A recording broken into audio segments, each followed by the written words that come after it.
Good morning, everyone. Welcome to our Sunday Roundtable. Today is Sunday, December 20th, 2015. Our subject is the universe, including man, evolved by atomic force. Before I get started, Florence, is there anything you wanted to cover today?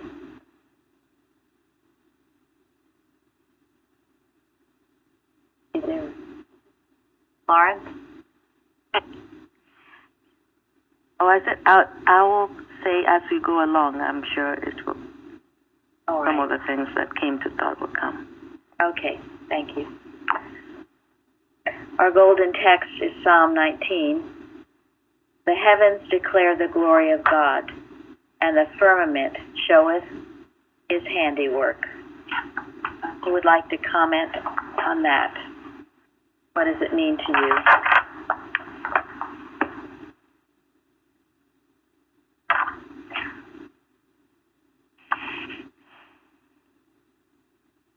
Well, I think of how much Mrs. Eddy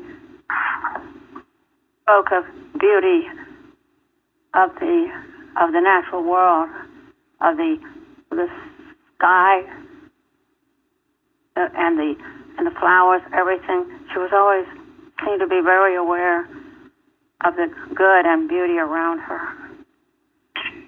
Thank you, yes. Yeah, the beauty of God's creation is everywhere. If we would just open our eyes and recognize that it's God's creation. Stand still long enough to give it proper consideration. The other day I just happened to catch, it was something on television. It was all about sunrises and how people for years have just marveled at the beauty of a sunrise. And they had a lot of pictures of people, photography of people taking the sunrise.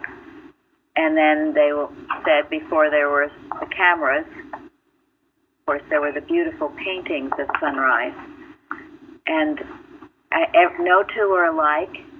Oh, hi, Benjamin. And they're always just so thrilling to see. And someone was even saying how, they add in your joy for the day and how they calm your mind if you view something beautiful like that. And in that very morning, Gary had left my study. If you don't know it, I believe it's in prose work. Sunrise at Pleasant View, which is like a page and a half, and it is a beautiful statement of the beauty of God's creation. Mrs. Eddy has written it. So, do you have it? Okay, that's all right. You all can find it and read it because it is just. She loved to write poetry in the way that she describes the sunrise. And so let us appreciate the beauty of God's creation. It's everywhere to see and to behold and to take in, not to miss it or to be so wrapped up in our own problems or negativity that we don't see it. On page 376 of this writings. Yeah, Sunrise at Pleasant View. You want to read it? Or? Sure. Goes with the lesson. Yes. Who shall describe the brave splendor of a November sky that this morning burst through the lattice for me on my bed? According to terrestrial calculations above the horizon in the east, there rose one rod of rainbow hues, crowned with an acre of eldritch ebony.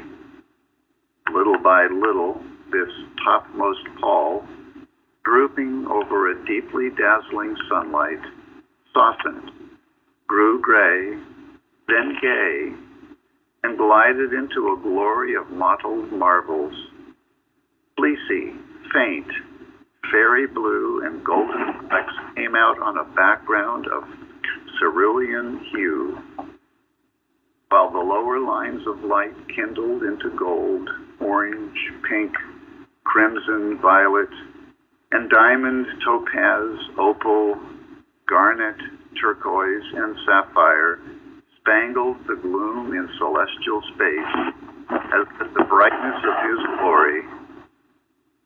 Then thought I, what are we, that he who fashions forever such forms and hues of heaven should move our brush or pen to paint frail fairness, or to weave a web of words that glow with gladdening gleams of God, so unapproachable and yet so near and full of radiant relief in clouds and darkness. She paints such a picture. So take time to see the beauty of God's creation. It's certainly in this lesson. And what did she say when she would see a storm cloud? What did Mrs. Eddy say that when she would see a storm cloud gathering? She would look up and see what? Face of God. The face of God. Yes. Face of God. Gives me goosebumps. And it is true when you see the beauty. You are seeing, in a way, the face of God. As a couple of weeks ago, Fairley talked about the flowers being hieroglyphs of God, which is from Science and Health.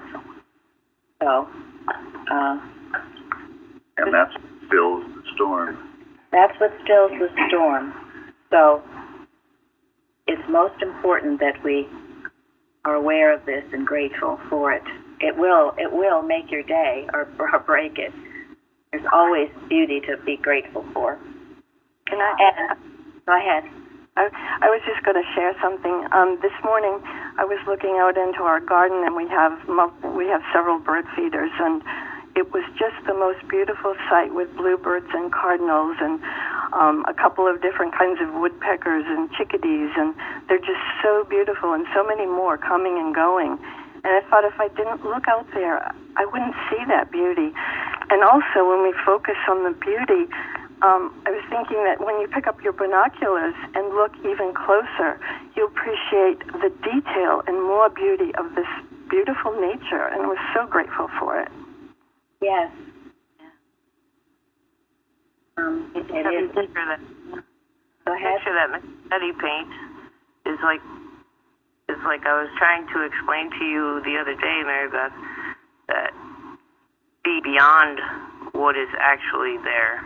So all these colors and things, and when I do my paintings, I've noticed that since I've started Christian Science and become more aware of all these things, that start to see them in my paintings. They've developed along with my growth in science. It's been wonderful to just enjoy them so much. Thank you.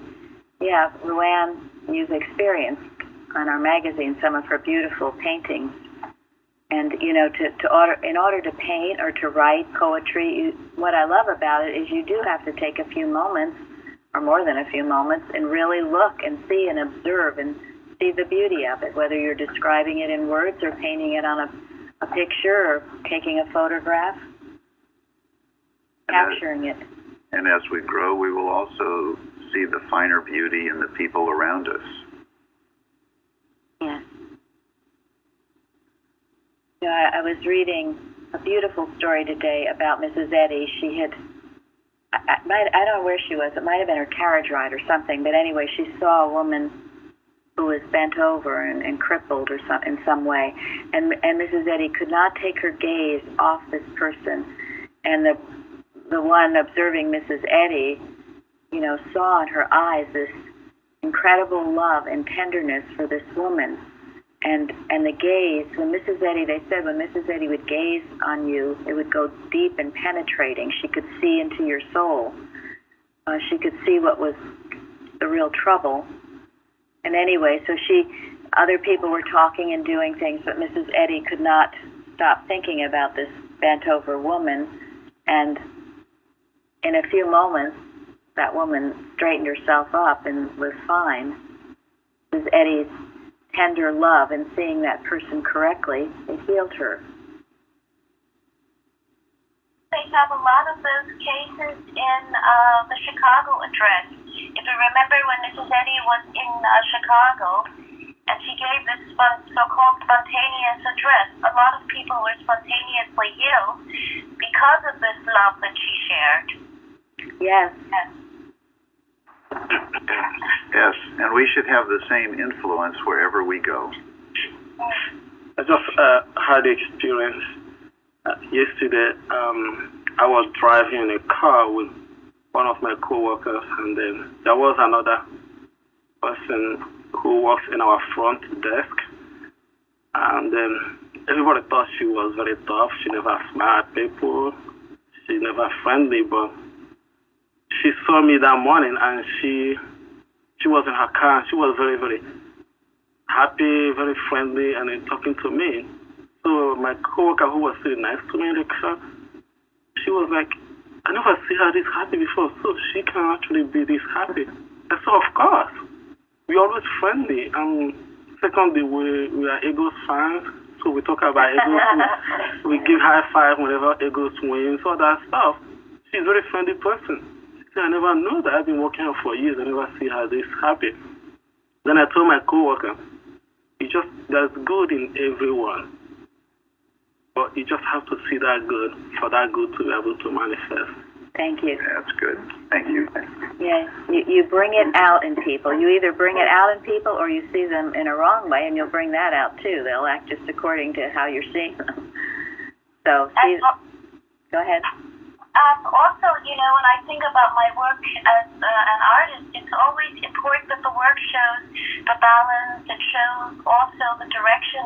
I keep what's called a healing sketchbook, and every day I just concentrate on knowing that different things that come to me are healed, and I take those aspects of and work on them. And today I showed it to somebody, and they thought about the clarity, and they said that they had a good feeling about what I had done. So I think that's what art is. It's a following God. If we don't follow God, then the artwork doesn't work. That's beautiful. Thank you.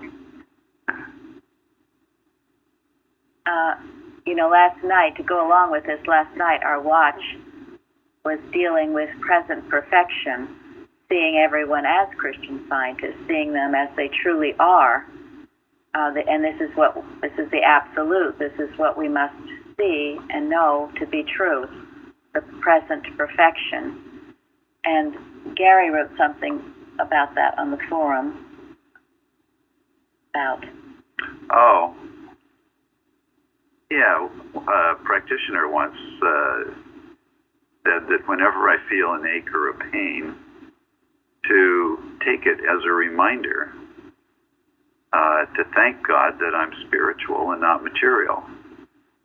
That to think of myself as material or anyone else as just material is what is the source of sin, disease, and death. And we should be grateful that we are spiritual. And I found that to be a very healing thing to do, because it's one step farther than just declaring the truth. It's actually being grateful for the truth. And that is powerful. That's, I would say, even more powerful than the declaring. It's being grateful. That's connecting you to God. And you're in being grateful, you're denying that you're material or that there's pain or anything else. You're right there with God, saying, thank you, Father. When Jesus raised Lazarus, what was it that he did?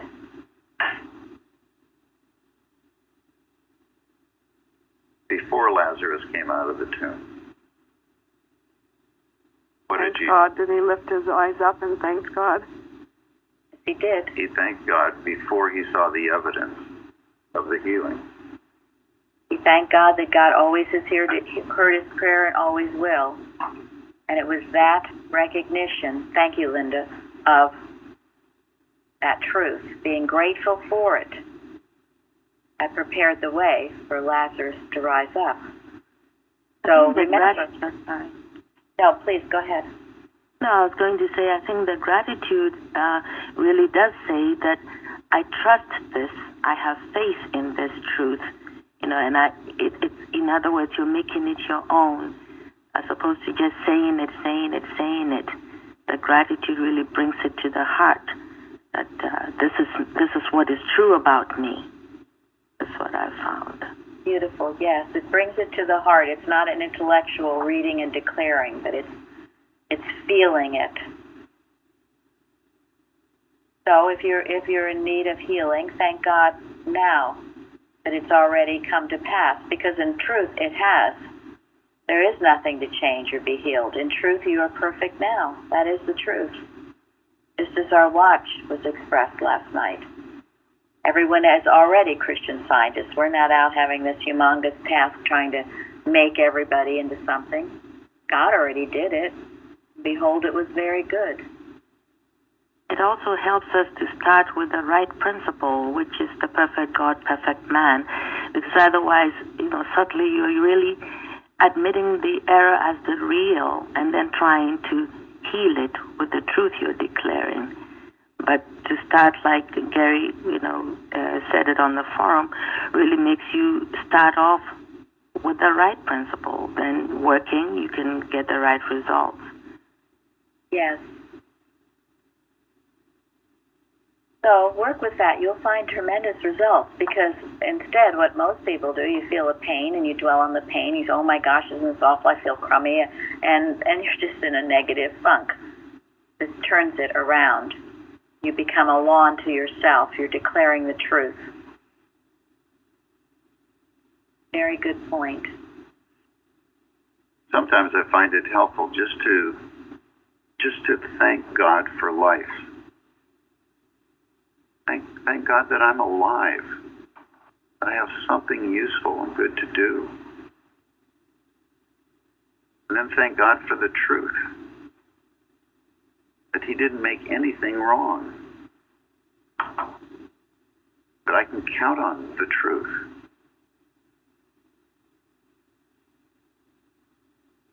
It does wonders to open the heart for what God has for you. And it does heal.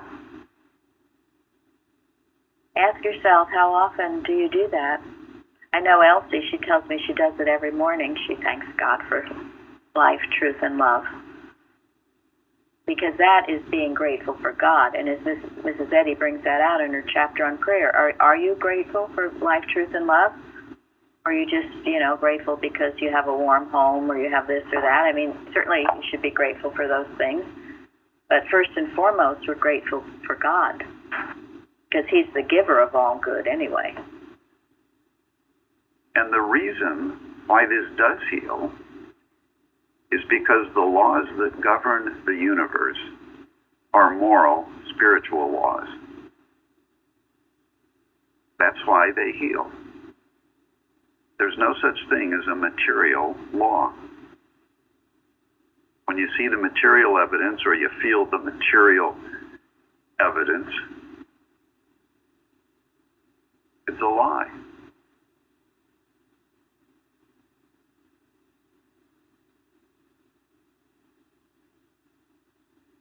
This isn't just hope. Yeah, this isn't just hope, it's the truth. It's the truth at work. And in regard to seeing others correctly, you heard that testimony a couple of weeks ago that Joanne gave. She started off with Mrs. Evans seeing this.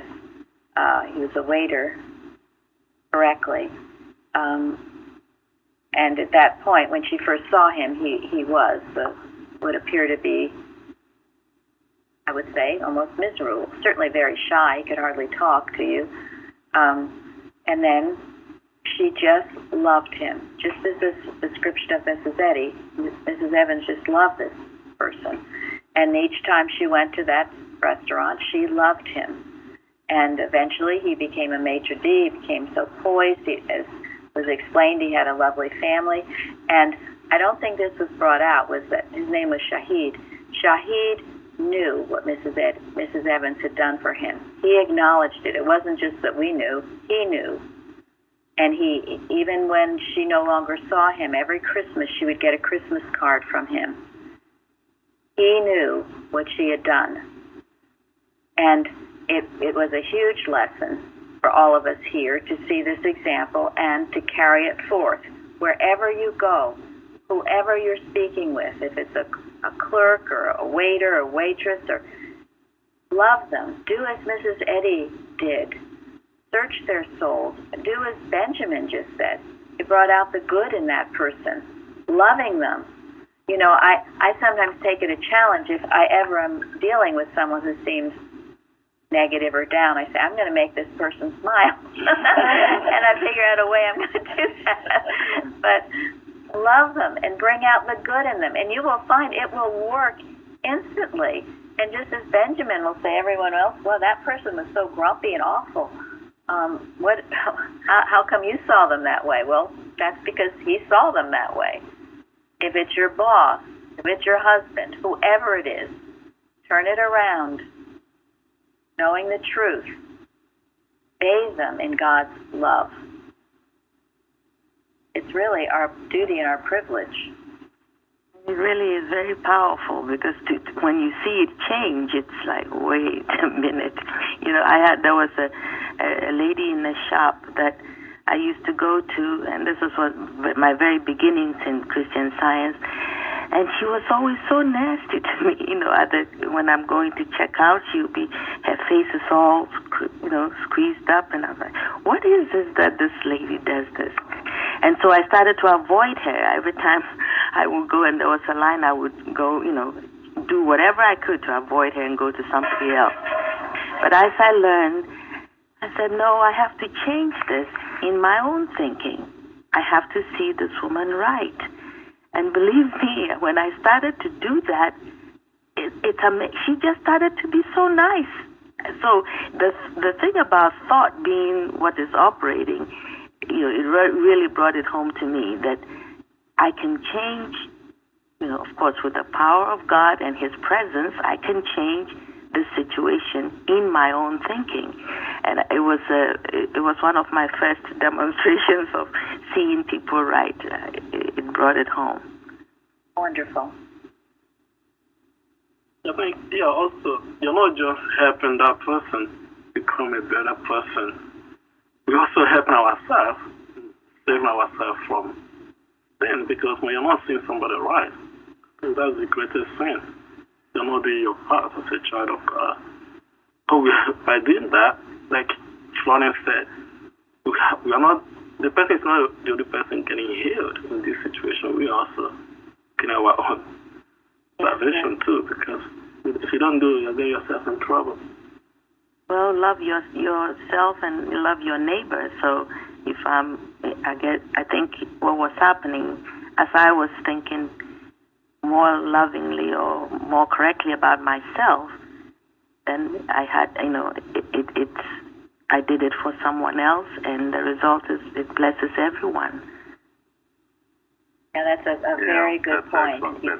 You can't, if you're all grumbly about yourself, you can't be loving towards someone else. You've got to get it right first within yourself, and then you can love that other person and bring out the best in them. Mrs. Evans used to sometimes talk about some people, everywhere they went, they would have a negative experience. Nothing was ever right. Well, it was like, I like to compare it to Eeyore with the umbrella over his head. They were always seeing things wrong. And because they saw things wrong, nothing was right. They had things to complain about, and they would continue to have things to complain about. While another person could go in with a right and loving attitude and have a wonderful experience. This is how you either bring heaven to earth or hell to earth. I mean, this is one of the tremendous changes with Luann, because she was always, initially, everywhere she went, all these awful things were always happening to her. And it would kind of feed on itself. Finally, she realized the dominion was in her, and she would pray before an experience. Right, Luann? And the experience would end up being quite wonderful. And she would end up healing and talking to the people about the truth. So you take it with you. Make it heaven and not hell. So that's our golden text. Yes, and now the next verse, which Elizabeth found something so beautiful. Psalm 2, day unto day uttereth speech, and night unto night showeth knowledge. So, Elizabeth, what did you find? Hope you're there. I'm here. Good.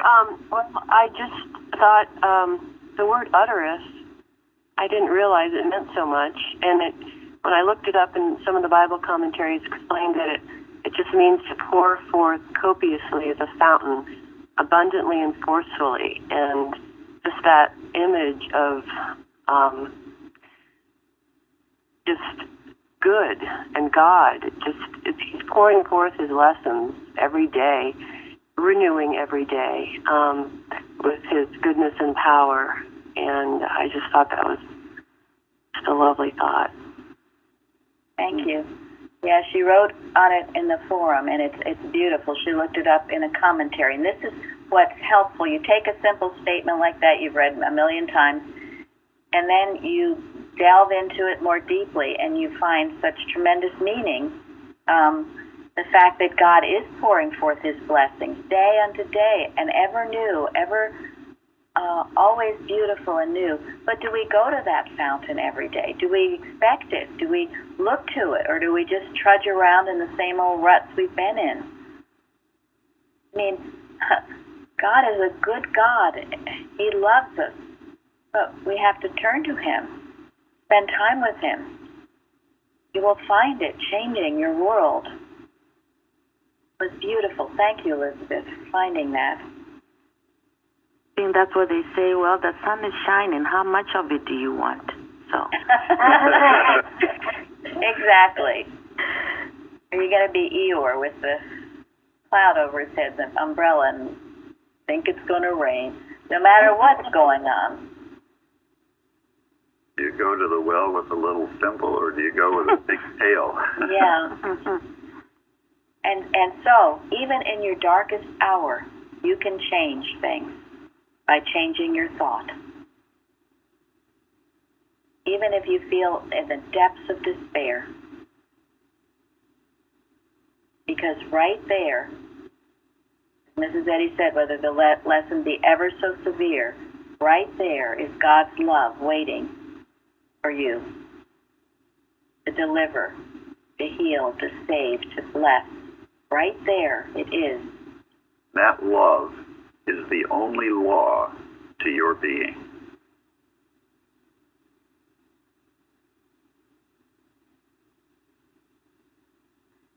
Sharon wrote about stand still and consider the wondrous works of God. Yeah, a lot of times I use that. I feel myself getting caught up in things going on. And if I just say, stand still and see the wondrous works of God, it calms me. And instead of seeing the problem, I can see God's goodness, that he cares for everyone. And it's been a help throughout the years, just calming myself. Yeah. Peace, be still. Stand still. In quietness and in strength shall be your habit. Something like that. I might have the word. That makes a lot. So, and especially this time of year when there's all this so-called pressure, and that Mrs. Eddy, the only time she says that word pressure is the pressure of the apostolic command to come out from the material world and be separate. If you haven't done that, you're not stepping out of the material world and separating yourself from it, you will find all kinds of pressure, and it ain't going to be nice. And pressure is also known as animal magnetism. When you feel pressure, that's when you say, stop. Don't take one step. If anyone is trying to pressure you, I don't care who it is, the salesman, if you don't buy this by today, it's going to be gone. You're going to miss the sale. It's going to be, you're just going to be miserable for the rest of your life. Buy it now. Or your Aunt Tilly, you've got to come over. If you don't come over tomorrow, I'm just going to pass out. Whatever the pressure. Or your job, you've got to have this done by in an hour or you're going to be fired. Whatever it is, you just say, nope, not doing it, not going there, not buying into this. animal magnetism. It wears different faces. And if you find you stop and pray and focus on the moment, again, God is with you. Whatever the problem is, will dispel itself. Don't fall for pressure. Now, yesterday, we had I love this. I wanted someone to read Psalm 102, those verses. I was going to write about it on the forum, but I didn't get a chance. So let's see. Fairly, are you there? Would you read Psalm 102, those verses?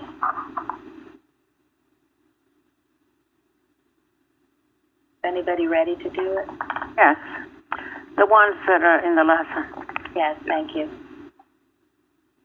This shall be written for the generation to come, and the people which shall be created shall praise the Lord. For he hath looked down from the height of his sanctuary to hear the groaning of the prisoner, to loose those that are appointed to death, to declare the name of the Lord in Zion and his praise in Jerusalem. Of old hast thou laid the foundation of the earth, and the heavens are the work of thy hands. That is just so beautiful. So, this shall be written for the generations to come. And then think, hear the groaning of the prisoner to those that are appointed to death. You know, especially this time of year, you hear somebody's got this doctor's verdict, some awful thing. God never said that. God didn't say it. It's not the truth. You take this into your heart for the healing of all mankind, all peoples everywhere. The groaning of the prisoners, those who've had some awful verdict laid on them. This is the truth. The beautiful, beautiful verses from the Bible. Thank you, Fairly. Now, who can recap briefly the 5 kings, their demonic spirits, as they were called? We had a great discussion yesterday in the Bible study. If you didn't listen, please do. Jeremy's got them. Jeremy. And I'll try to pronounce the names right. Adonizedek? Okay. He wants to steal peace for that. It's Adonizedek. Adonizedek, yeah, Fairly's practiced all week. and Hoham is behavior modification. Hiram is stubborn and wants to keep you isolated. Japhia calls attention to yourself. Japhia. And Deber to speak against others, to accuse or gossip. Thank you. Now, we went into depth about those yesterday, which you'll find very, very helpful. But one thing I wanted to emphasize, we mentioned that these kings were states of the human mind that would try to ruin you, ruin your connection with God if you allow them. And in Joshua's time, they appeared as these 5 kings. Now, the point being, what did he do? We talked about he got rid of them, but I found it very interesting, the 3 things that he did. The first was, Joshua said, roll large stones against the mouth of the cave and set men by it to guard them. They were hiding in a cave. So, when you get a bad thought that's not from God, what would rolling a stone over a cave represent? We're blocking it? Yes. Shut it out. You don't let it out of the cave, okay? You've got it cornered. Don't let it out. You guard it, you block it off. And the second, he said, So it was when they brought out those kings to Joshua that Joshua called for all the men of Israel and said to the captains of the men of war who went with him, "Come near, put your feet on the necks of these kings." And they drew near and put their feet on their necks. What does that represent in your thinking?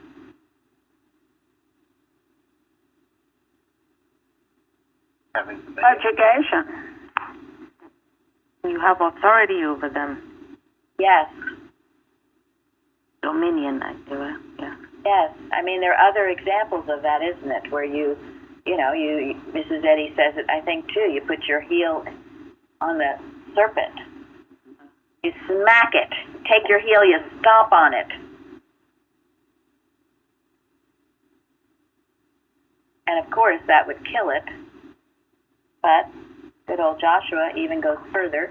He says, "Do not be afraid, nor be dismayed. Be strong and of good courage. And thus the Lord will do to all your enemies against whom you fight." And these can be all the terrible thoughts that might come.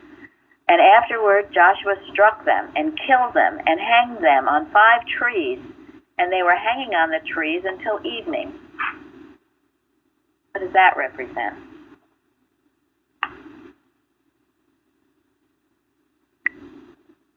Be seeing it for what it is, like when Jesus sent the swine down the hill, self-seeing.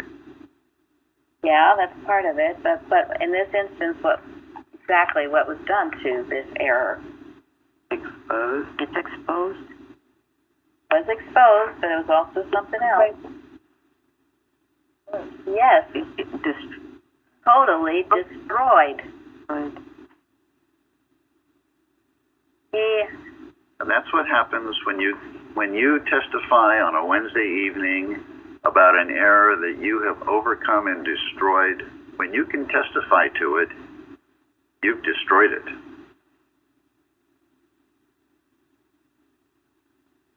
Yeah, that's true. Some people are always, I've known in the culture where people are afraid to testify, or they don't want to mention what happened, or when you've really seen its nothingness, you can speak about it with authority, and you have destroyed it.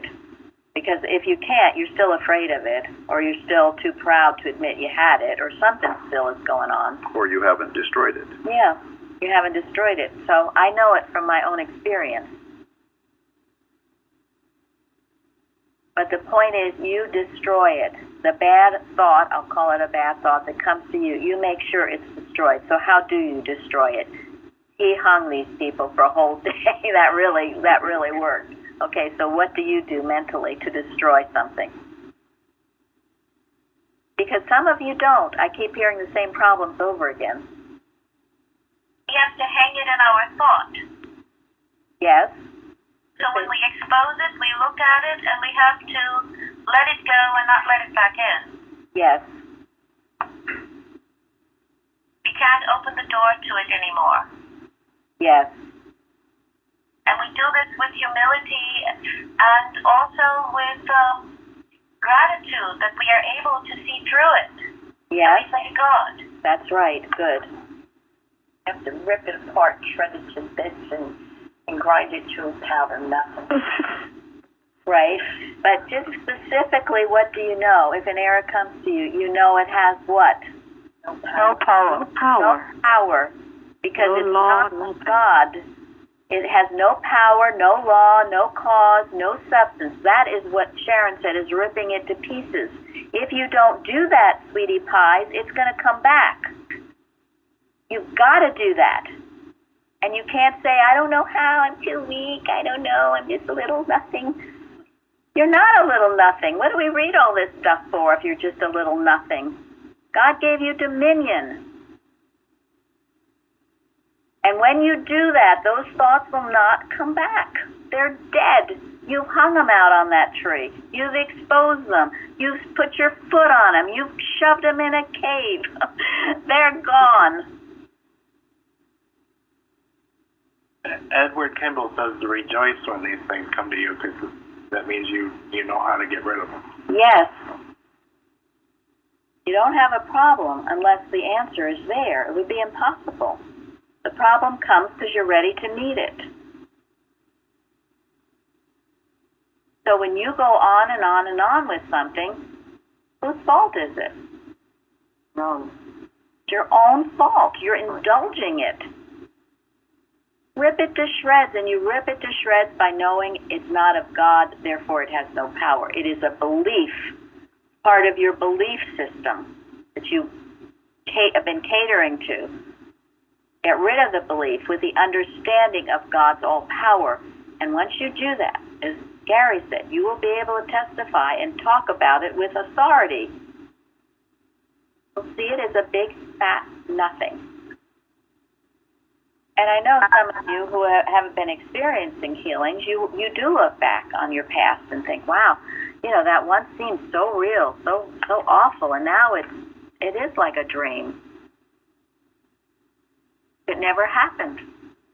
And in truth, it never did. You were dreaming a dream. All of this is an awakening process. Always awakening.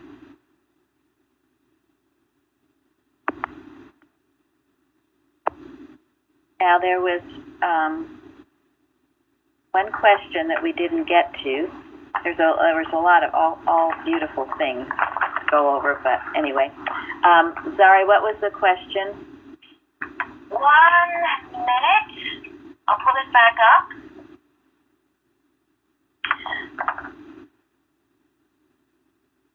I was so involved with your talking that I put it aside because I thought, okay. No, I hadn't forgotten. What lessons did Jesus teach his disciples Exactly. about the storm? Thank you. Thanks so much. You're welcome.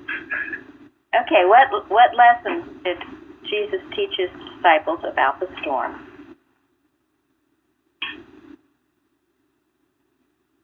I'm going to let somebody else answer it because I have a lot of ideas. I think there are a lot of people online who have a lot to say. I'm sure that's true. Thank you.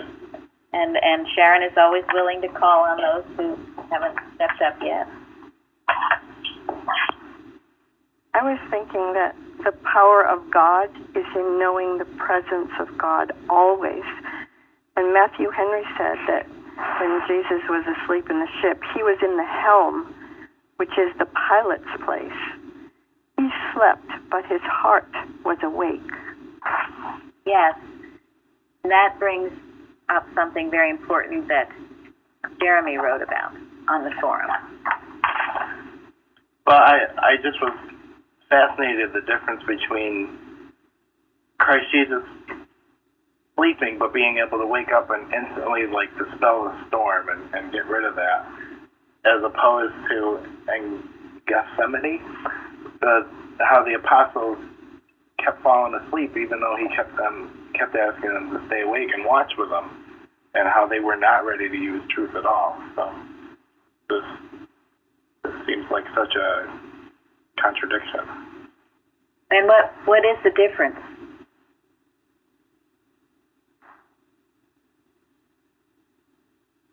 One of the trainings to be a practitioner that Mrs. Evans gave us, a practitioner, you had to be able to wake up in a moment at night. And I'm telling you, I found a pad. It was in my desk drawer next to my bed, and all of these messages during the night. 2:15, Mrs. Evans is still awake. Get to work. Animal magnetism is busy. Message after message. We would be awoken in the middle of the night, or we would be up in the middle of the night watching. It was a discipline we had to learn, always to be on guard, even in your sleep. Now, the sleep that was at Gethsemane was what kind of sleep? A mesmeric sleep? Yes, thank you. A mesmeric sleep.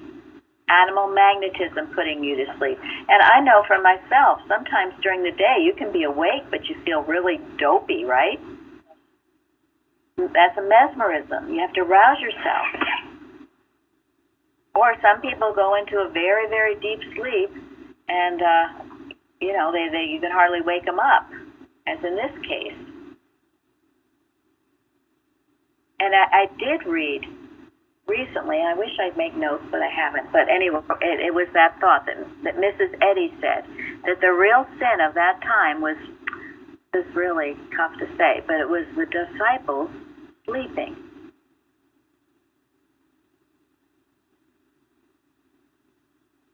That's a lot. Slept a lot. Well, they slept at the wrong time. And so sometimes people will tell me, oh, they didn't do a good watch or they couldn't watch well. Well, Mrs. Eddy talks about that. You know, that's not uncommon. Era would try to put you to sleep during your watch, and it's up to you to rouse yourself and do the good watch. That's handling the animal magnetism or the mesmerism. You know, it's interesting, you can be awake all day and then you sit down to do a watch and what is that all about? I think, yeah, I thought about them too, but I felt maybe they think because Jesus is here, we don't have anything to worry about. After all, he's going to wake up and do the work, so we can sleep as we want. Because they were different individuals when Jesus was ascended. Right. They were very, very different. I mean, they became very active. I mean, nobody slept after Jesus was not physically present with them anymore. Yeah, the resurrection did tremendous amount for them. But certainly, this is one lesson from this storm. And of course, another and a major one, as we as Christian scientists, is that we know that we can work for the weather and handle storms and other disasters, as Sharon's testimony was about on Wednesday night. And that was a tornado that came down our street. And it was handled, and that nothing was harmed. But we have to be ready, and if you read those pages in Watches, Prayers, and Arguments on how to handle the weather, Mrs. Eddy says, you're not a Christian scientist unless you know how to handle the weather. And you do it for your community as well as our nation and the world. It's something you should do every day. Now, coming up, our next Love is a Liberator, which is coming up quickly, is going to be on watching. We are really emphasizing it for the next few weeks and have been. And a major part of it is going to be Florence's. Florence wrote a very large sort of an article on various watches or things that need to be handled and the solutions to it. So that's going to be part of this watch booklet, Love is a Liberator, the importance of it. We have a few articles, and there's one that I found today that I want to be put into, and I guess I'm going to conclude on this because our time is drawing short.